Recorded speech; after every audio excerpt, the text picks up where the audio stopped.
Hello friends, welcome back to my channel. আজও চলে এলাম মিনি একটা ব্লগ নিয়ে। তো ব্লগটা হচ্ছে আজকে আমরা যাচ্ছি কঙ্কালীতলা বেড়াতে। আর কঙ্কালীতলা বেড়াতে যে আমি একা যাচ্ছি তা কিন্তু না, আমাদের ফ্যামিলি মেম্বারে সবাই যাচ্ছি। কিন্তু তোমরা অবশ্যই বলবে যে ফ্যামিলি মেম্বার নিয়ে সবাই যাচ্ছে, তো ফ্যামিলি মেম্বারগুলো সব কোথায় গেল? তো ওরা সবাই ঠিক করেছে যে ওরা কিন্তু বাসে যাবে। তো আমরা বললাম যে বেশ ঠিক আছে, তাহলে তোমরা বাসে চলো, আমরা তাহলে গাড়িতে যাচ্ছি। তো আমি আর ও আর আমার দিদি ছোটো ছেলে আমরা গাড়িতে করে চলে গেলাম। তো বাড়ি থেকে বেরিয়ে সাজুগুজু করে প্রান্তিক হয়ে আমরা কিন্তু কঙ্কালীতলাটা যাব। আর কঙ্কালীতলা যেতেই প্রান্তিকের কাছেই দেখি রেলগেট পড়ে গিয়েছে। ওখানে তো আমাদের একটু টাইম হয়ে গেল নষ্ট, কিন্তু কি করব, কিছু করার নেই, যেহেতু ওই রাস্তা দিয়ে যাচ্ছি সেই জন্য একটু দাঁড়িয়ে আমাদেরকে অপেক্ষা করতেই হলো। আর যেহেতু আদিত্যপুর হয়ে যাচ্ছিলাম, তো মানে যেই সময় যাচ্ছিলাম সকাল দিকে, পরিবেশটা যে এত সুন্দর লাগছিল আর এত মিষ্টি লাগছিল, ভিডিও না করেই পারলাম না। তাই ভাবলাম একটু ভিডিও করেই নিই।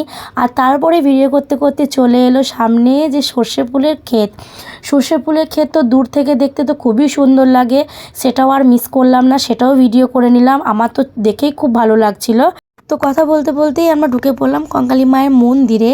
আর এই যে তোমরা দেখতে পাচ্ছ লাইন করে দোকানগুলো আছে, সেই দোকানগুলো হচ্ছে এখানে পুজো দেওয়া যে সামগ্রী, সেই সামগ্রীগুলো এখানে পাওয়া যায়।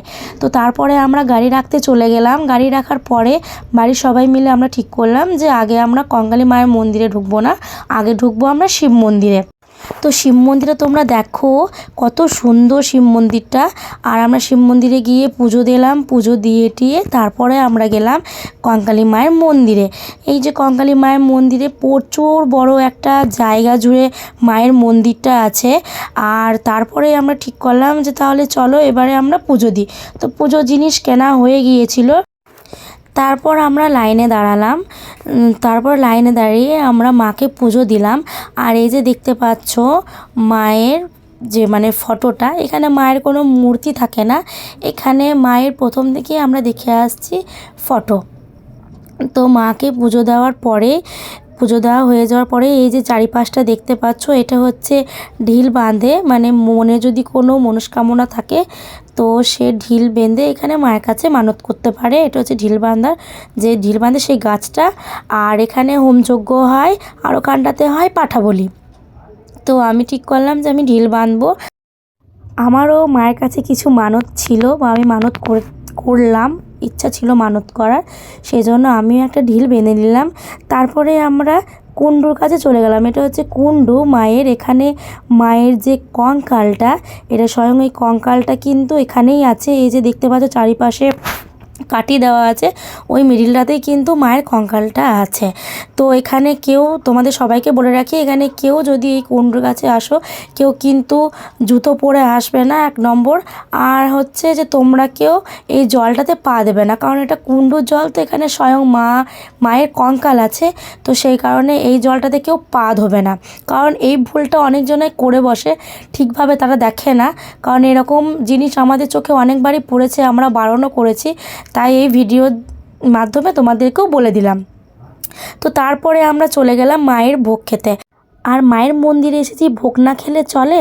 তো আমরা টিকিট কেটে নিয়েছিলাম আর ভোগ মন্দিরে বসেও গিয়েছি। আর এখানে অনেক মানুষ ভোগ খাওয়ার জন্য বসে আছে, তোমরা দেখতে পাচ্ছ। তো আমরা বসে গেলাম। আর আমি একা তো নয়, সেটা তো প্রথমেই বললাম, বাড়ির সবাই। তো তোমাদেরকে একটু পরিচয় করে দিই। প্রথমেই দেখতে পাচ্ছ আমাকে, আমার পাশে আছে ছোটো দাদার বড় ছেলে, দিদা, মাসি, আমার বড় দাদার বড় মেয়ে, তারপরে দিদির বড় ছেলে, দাদার ছোটো মেয়ে, বড় দাদা, বড় বৌদি, ছোটো দাদা, তার মেয়ে, ছোটো বৌদি, দিদি, তার ছোটো ছেলে আর জামাইবাবু। পুরো আমাদের হ্যাপি ফ্যামিলি। আর সঙ্গে ছিল মহাদেব, মানে আমার বর। আর ওই ভিডিওটা করছিল বলে ভিডিওতে ও ছিল না। তারপরে কথা বলতে বলতে দিয়ে দিল এখানে পাতার সাথে দিয়ে দিল, প্রথমে যেটা পড়লো সেটা হচ্ছে মায়ের ভোগ। মায়ের ভোগের পরে দিল ভাতের পরে দিয়েছে ডাল, একটা সবজি, ফুলকপি আলুর তরকারি, তারপরে একটা টক ছিল, আর লাস্টে ছিল শেষে পায়েস।